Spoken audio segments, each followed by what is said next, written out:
Hi, this is Joseph. It is Thursday, March 5th, 2015, and we're going to do a quick review. We did have a couple of small short-term trades. They were very, very small here on the Trade Copier program. And basically, one of the things that I wanted to point out is how relatively tight ranges we're looking at as far as these consolidation, the previous trading days. I'm not going to be doing any HL30s at this point, executing any HL30s. And the reason is we've got non-farm payroll tomorrow. Today we had the ECB. It didn't surprise me that we were going to see some kind of reaction. I was actually holding off, and I had mentioned to many of my subscribers that I was going to wait until Mario Draghi's comment. Now here on the euro dollar, we're looking at the euro dollar 30-minute time frame. We can see much more price activity, and you can see where it starts to look like it's going to bounce and it's going to come back towards some of these levels. But I wasn't going to get into a trade prior to Mario Draghi's statement. You know, if you've traded even with Trichet back in the day when he was head of the ECB. These guys have the ability to move price very, very fast.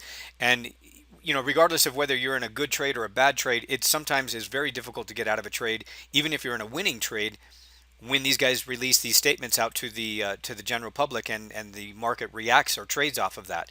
So we waited for an opportunity, and we also, and I mentioned this before, that we're looking at the dollar yen 30-minute time frame. The dollar yen is also hypersensitive to US economic data. So one of the things that we focused in on here was looking at the 1 hour time frame and noticing how the dollar yen did not close up above resistance. It looked like it was starting to close above that resistance point. And this is one of the reasons why I highly recommend, for example, with that continuation breakout trade that I developed. It's the one that I share with all of my students, one that I use almost every day when it develops, when I get the opportunity to trade it. Again, please keep in mind that the continuation breakout trade does not always set up. It doesn't set up every day.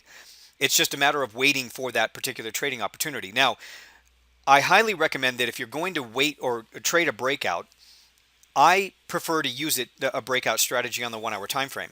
And what I do is wait for the 1 hour candle to close above resistance. I don't trade as it's going through resistance. I know some traders will trade as it's going through resistance, or maybe they'll look at a 15-minute chart or a 30-minute chart. I did that. I did that when I first developed this method back in 2001. And what I found is that with these smaller or shorter term time frames, like the 15-minute and the 30-minute, if I traded when a candle closes outside of that range, let's say at 10:30, 11:30, the half-hour candles, very often the very next candle would come right back down inside a consolidation, and I would get stopped out. So what I found was just by simply focusing in on the 1 hour time frame, it's a very reliable day trading time frame, specifically for these breakouts. It works out perfectly. It really does, and it prevents you from getting into some of these head fakes. What we did was notice that here it just wasn't closing above that resistance point, so we never got a continuation breakout trade. It was more or less that false head fake move.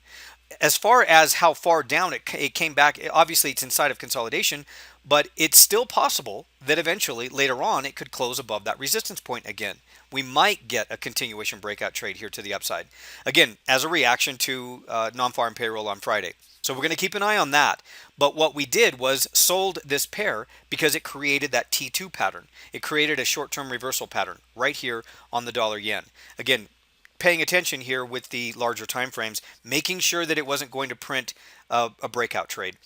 So we did see some, well, let's go back to the euro dollar. Now the euro dollar, as I mentioned earlier, if I don't trade a specific currency pair, it may be a little too volatile. It may be a little too choppy.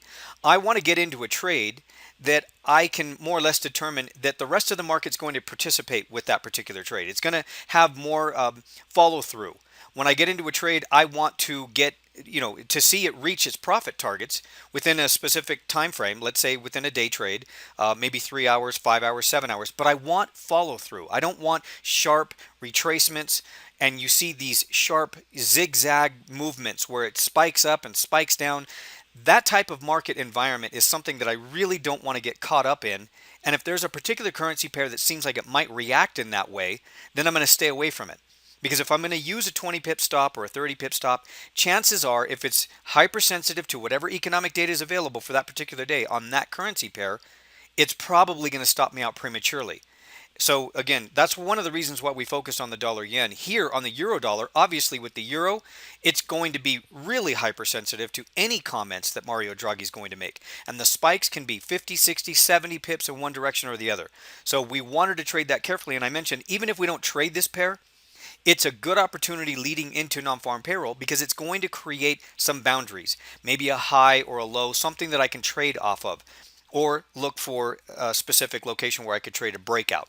And again, I don't know for sure if I'm going to get an opportunity to trade prior to non-farm payroll. If it goes sideways and flat just like this leading into non-farm payroll, that's fine. It's possible that the reaction of non-farm payroll could create an opportunity for us to trade it, either a breakout or an HL30, a bounce off of the previous day's high or low. That's what we're looking for. Again, we're going to continue to watch through the Asian session and the London session to see if anything develops. I certainly will get into a trade and take a trade if it gives me the opportunity, but I've got to sit on my hands and do nothing else until my trade comes to me, and then I'll execute.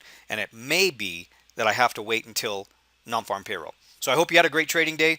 We didn't have any losing trades, but we've got to trade really, really careful in this type of market environment, especially leading into non-farm payroll. I hope you do really well tomorrow with non-farm payroll.